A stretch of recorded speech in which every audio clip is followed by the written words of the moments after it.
The Haunting in Apartment 313.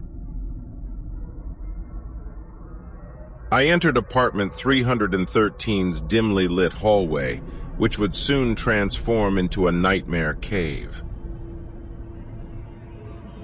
A wave of unease washed over me as I turned the key and pushed the door open, but I brushed it aside as mere nerves.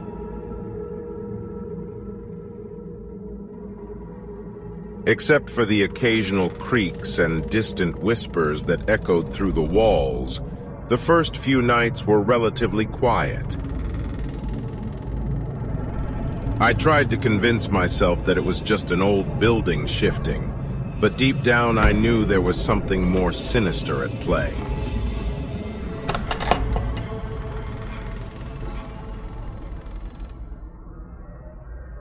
Then the nightmares began. I was trapped in a vivid and terrifying dream each night. Shadowy figures prowled toward the edges of my brain, their eyes gleaming with malevolence.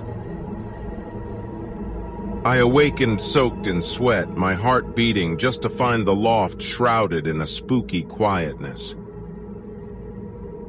One evening, as I prepared for bed, a cold gust of wind swept through the room, extinguishing the candles and plunged me into darkness.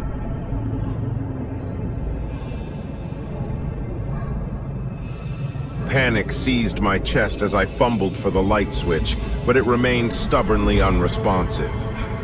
The air grew heavy, suffocating, as if an unseen presence was watching my every move. Whispers filled the room, disembodied voices murmuring words I couldn't comprehend. I felt like I was being pressed against the walls as they seemed to close in on me. I could feel a cold, icy breath on the rear of my neck, sending shivers down my spine. It was then that I knew.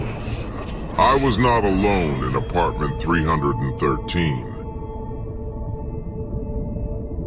Days transformed into a haze of fear, anxiety, and paranoia.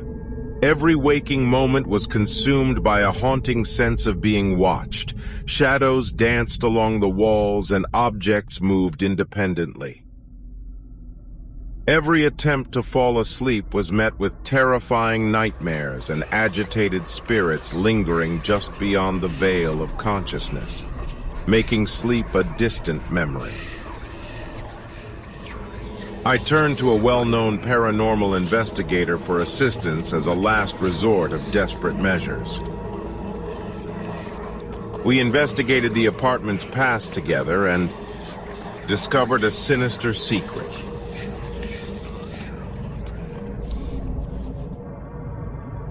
The building had once been a site of unspeakable misfortune, where a malignant presence had killed its occupants.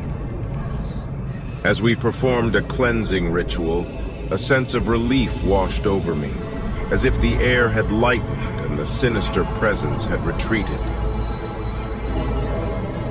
But deep down, I couldn't help but wonder if we had really driven the creature out of Apartment 313, or if we had just scratched the surface of a much more sinister and ephemeral evil that still exists and is waiting to strike again.